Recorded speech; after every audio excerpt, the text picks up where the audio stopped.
Hey everyone, it's Sandra, and today we're going to get ready together. This is the look that I ended up doing, and I really love it. It's kind of inspired by just the dead leaves outside and my eggplant colored turtleneck. So if you want to see how I achieved this look, and here we talk about some very awesome fall products, just keep watching. I didn't do anything special. I just did my regular skincare routine. I'm not using a primer today, but I do have SPF on. This is just the Tatcha SPF, and I also primed my eyelids with a little bit of Urban Decay Primer Potion. I actually wore this foundation combination a couple days ago, and I had a really long day, and my foundation looked so glowy and fresh all day long, and I used like little to no powder. I was really impressed. So I'm gonna try to do this again. These foundations separate are not as good for me as they are together, which is the case with a lot of things. And if you watch my previous videos, you'll know I'm a big fan of mixing foundations, especially when we are, changing seasons. And I often find that you just get a way better result, and it's also a great way to make a mediocre foundation work better for you.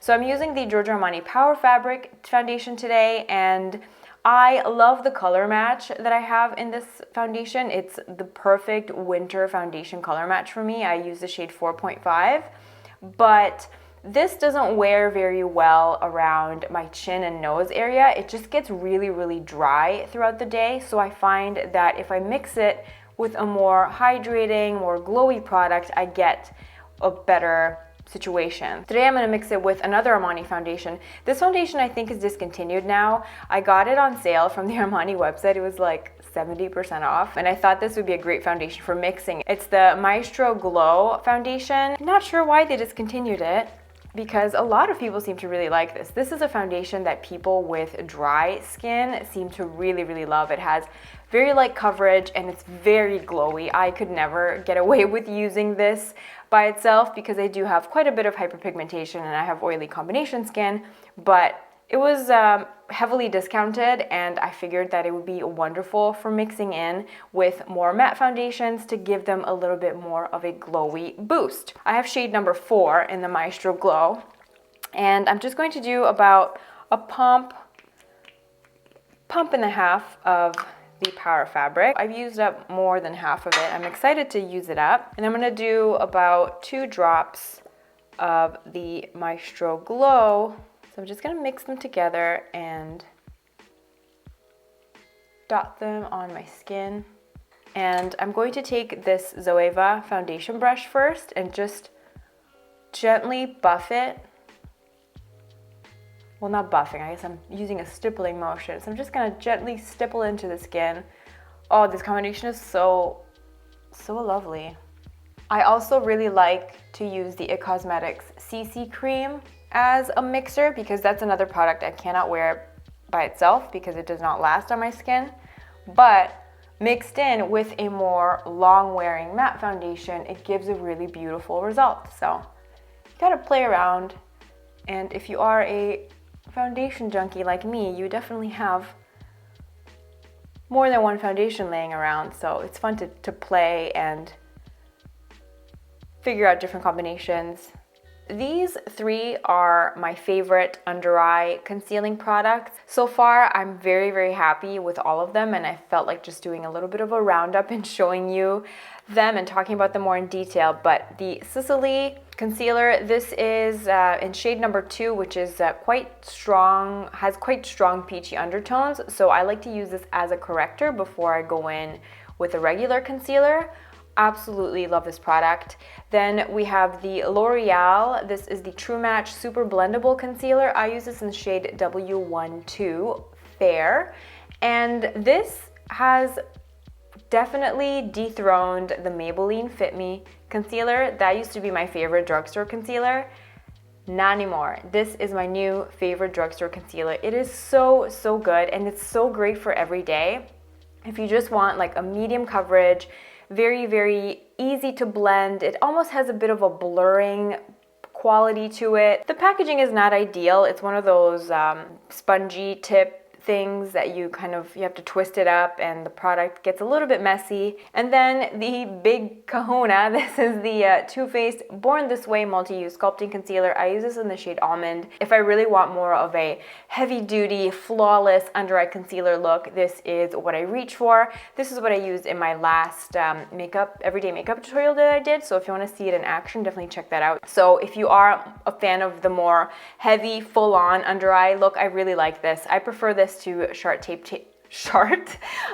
I prefer this to the Tarte Shape Tape because on my under eye area, this does not, it's not so dry and cakey, and I feel like this doesn't make me look so old. But since I used this in my last video, I'm going to do the L'Oreal concealer today. Just a fun fact, if you actually looked at the price per milliliter for all these concealers, the L'Oreal will actually be the most expensive concealer. The US price for this was $12.99 at the drugstore. That's the regular price for it, but you only get 1.5 milliliter of product, which is a dismal amount of concealer. It's not a lot of product. You're gonna run out of this really quick. These two, by comparison, you get 15 milliliters of product in each of these. So you get 10 times more product in these than in this. So if we do like a price per milliliter calculation, this is the most expensive because this would cost let's say $130 for 15 milliliters.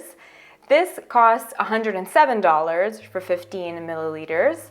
And this costs $29 for 15 milliliters. So the Too Faced Born This Way is the most economic option out of the three. In terms of performance, they're all amazing products. I have different uses for each of them, and they definitely have a place in my makeup collection. This Sisley product has this cooling tip applicator, which sometimes I apply it straight out of the cooling tip if I'm having more of a puffy under eye morning, but today I'm just using my fingers to really get it in there and neutralize those blue green tones that I can get under my eyes. Now I'm going to go in with my L'Oreal concealer. I am curious about the Charlotte Tilbury. I wonder how much product comes in the Charlotte Tilbury magic wand. And I like to use either my finger or a beauty blender for the L'Oreal concealer. I'm going to do a beauty blender now because it's just faster. But it just blends so beautifully, and I love the way that it wears and looks under my eyes. Now I'm going to set my under eye area with the Becca Brightening powder. I'm going to use the Modern Renaissance palette from Anastasia. This is an oldie, but a goodie. Honestly, there's so many eyeshadow palettes coming out. Even today, just on Instagram, I learned of 3 new ones that are coming out. There's too many eyeshadow palettes. Even in the Anastasia universe now, they're coming out. How many? Didn't they come out with like 3 eyeshadow palettes this year? It's just so much. This is a wonderful eyeshadow palette though. If you are into more like rusty, warm tones, it is lovely. And I'm just, I'm boring, so I'm not going to use anything too intense here. I'm just gonna take this light shade called Tempera, and I'm using it all over my, my lid just to create a bit of a base. And then I'm using the same brush, and I'm going to use the color Warm Taupe, which is right over here. Actually, I'm not going to use the same brush. I'm going to use this little fluffy crease brush. It's from Zoeva. It's the 221. I'm going to use that in my crease. Kind of reminds me of Bobbi Brown taupe eyeshadow. How do you find, like, when you're watching, I'm always curious about other people's YouTube watching habits, especially obviously if you're watching beauty YouTube videos. Do you like to see people constantly using new stuff, or would you rather have somebody, you know, show you ways that you can work with the items that you might already have in your collection? I wonder, like, do you care? Does it not matter to you? Is it just like background noise? Because sometimes I watch a lot of tutorials on eyeshadow palettes that I know I will never buy, but I just kind of like to keep them on in the background. It's like relaxing to me to watch somebody else do their makeup. I feel like I rarely see new videos using old palettes. Like, I can't even remember the last time I saw somebody use this makeup tutorial. Maybe because so many people did videos with it when it first came out, but I bought this like 2 years late, so I'm late on the modern renaissance bandwagon, but it's a beautiful eyeshadow palette. And then I'm going to take a smaller crease brush. Sadly, this brush is discontinued. This is a Sephora collection number 17 brush, but I'm gonna take this orangey shade here called Realgar. And I'm only using a little bit of this, just a hint of it, to warm up my crease. If you are looking for a smaller, more detailed crease brush, Wayne Goss makes wonderful ones. Now since we went a little bit ham on this eye, I'm gonna take my soft crease brush and try to diffuse the warmth. I honestly don't even know what kind of look I'm going for here, but we're gonna make something work. Right now my mission is getting my eyes even. And I admire people that can do one eye completely and then replicate the look on the other eye, because I sure as hell cannot do that. I need to work in stages simultaneously for each eye. Do you do that when you do your makeup, or do you do one eye completely until you figure out what look you want and then try to do it on the other eye? I think I'm gonna take this Primavera color, which is this beautiful gold, and I'm going to put this on the lid with a flat brush. Just gonna pack it on.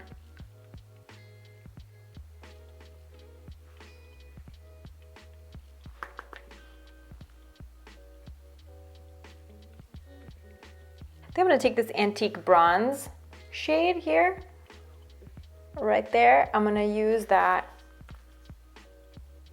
on the outer half of the eye with a slightly fluffier brush.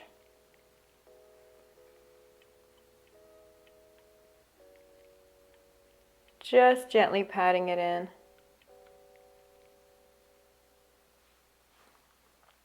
And then I'm gonna take that brush. I'm not putting any extra product, just a small little crease brush. I'm just using it to help blend things out, to kind of tweak the shape a little bit and get it somewhere where I'm happy with it. So I'm just taking the warm taupe shade on this little Hakuhodo brush. Don't know what number it is. It doesn't have a number on it, unfortunately, but I'm just going to take a tiny little bit of it just to get a very subtle shadow in there. Now I'm going to take a clean, fluffy brush. This is a Laura Mercier ponytail brush, and I'm only using this at the very tail here, just trying to diffuse some of that extra color in there to make it a little softer. You can also take a Q-tip or makeup wipe to fiddle with the shape at the end. Now I'm gonna do a little bit of eyeliner. This is the Marc Jacobs. This is one of the skinny eyeliners. Marc Jacobs eyeliners are my favorite in all the world. They are so good. They have a ridiculous color selection. You can find every color that you can think of in the Marc Jacobs eyeliner formula, but they have these little skinny ones, and this is the color Blackberry, and it's just a very deep, kind of matches my shirt actually. It's just a very deep shade, and I love to use these skinny pencils for tight lining or applying in the waterline. It's the same wonderful formula of the highliner, the regular Marc Jacobs eyeliner, but it's just more precise. It's easier to get in there if you want to tight line or do any precision eyelining. All right, I'm gonna do my brows really quick, and then we'll come and finish the face. So for the cheeks, we're going to use liquid products today, and I'm going to start off with my liquid bronzer. It's not really a bronzer, but that's how I use it. It's just the Clarins Bronzing Primer. In terms of color, the color that I have in this, which is number 06 Bronze, the color is very similar to the Chanel Soleil Tan de Chanel color. It's a very warm, almost orangey type of bronze, which I like in the fall and winter because I just feel like it brings a certain warmth to my face that is lacking this time of year. So I really, really enjoy this, but it's not, definitely not going to be flattering on all skin tones. So I like to take this Real Techniques buffing brush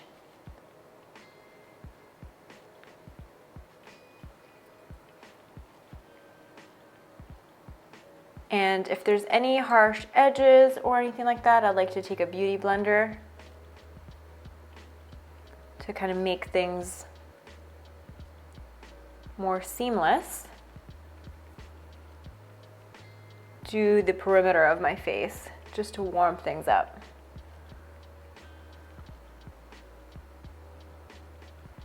And I do a mixture of like stippling and buffing motions, but I don't want to buff too hard because I don't want to disturb the foundation that I have underneath. Now, I did give my foundation ample time to set, so hopefully I won't have any weird settling issues, but I just love the way this brings life back to my face. The one lovely thing about turtleneck season is that you don't have to worry about things matching and blending it with your neck. You can just kind of do this and forget about it. And actually, I just realized that I forgot concealer. Some NARS concealer here, and this is going to be one of the things I'm definitely going to be stocking up on. Well, not stocking up, I'm just going to get a backup of it in the Sephora VIB sale because I'm running low, and this is my favorite concealer to use on hyperpigmentation. I have some broken capillaries on the bridge of my nose from sunglasses. Like, it's right at those spots where the sunglasses always hit my nose, and I'm curious into getting maybe IPL to get rid of that. Have you ever had IPL for broken capillaries? Let me know. I'm very curious about it. What was your experience like? Did it hurt? I'm so terrified of all those like lasers and things like that. Now for blush, I'm actually going to use a multi-purpose lip and cheek type of product. This is the Burberry Lip Velvet Crush formula. This is a matte lip and cheek stain. It's got this sponge tip applicator to it. This is cinnamon, and I thought that this would be a nice product to use both on the cheeks and lips. And I watched a Lisa Eldridge video recently, and she actually used a liquid blush product, and she mixed it in with a highlighter. So I'm going to take this pure highlighter. This is the No Filter Blurring Photography Primer. This works as a primer, and you can also mix it in with foundation. You can use it on top of makeup. It's just a very multi-purpose. The only thing with the Burberry Lip Velvet Crush, you have to work kind of fast because it does set. And once it sets to a more matte finish, which is great if you have oily skin like me because it won't leave your cheeks feeling tacky or anything like that. You don't have to powder it. It will just set and just leave a beautiful stain behind. Carefully layering it on. I just want a hint of color, but this is like, I just love this formula so much. It's not drying whatsoever. It sets beautifully. Works on cheeks, and on lips it's so comfortable. It's one of the best matte lip formulas that I've tried. Now I'm going to be using this on the lips as well. First, I'm going to line my lips with MAC Oak Lip Liner. This is one of my favorite nude lip liners for fall and winter. It works so well with those deeper, more mauvey brown nude lips that we tend to like in the fall.